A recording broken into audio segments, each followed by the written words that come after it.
Here's the vertex form of a quadratic equation. So we have y equals a bracket x minus p squared plus q. So a refers to the stretch factor. This determines how wide or how narrow your quadratic graph is. P is the x coordinate of your vertex, and q is the y coordinate of the vertex. So if we just graph a few examples here, I'm going to graph y equals x squared as my standard graph. So with this graph, my a value is 1, and my p and q values are 0. So I've added two more equations where I've changed the a value. One of the a values for the first is 2, the other is 1/2. So if we compare our graphs, we can adjust one of the lines to make it a little bit bolder so that we can see which is which.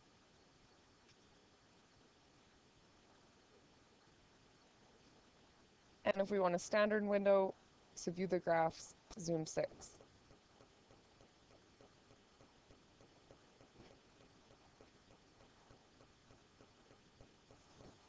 Okay, so the graph in the middle is our y equals x squared.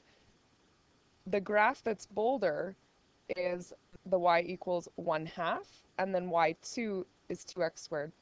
This is the more narrow one. So with the vertical stretch factor, the larger the number is, the more narrow your graph is. So the skinny one in the middle, this is y equals 2x squared.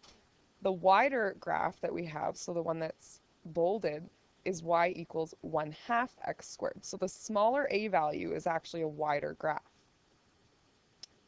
Now if we go in and we'll change our a's back to, in this case I'm going to put this as a negative x squared. And what happens there is the graph is reversed. So when you have a negative a value, it opens downwards.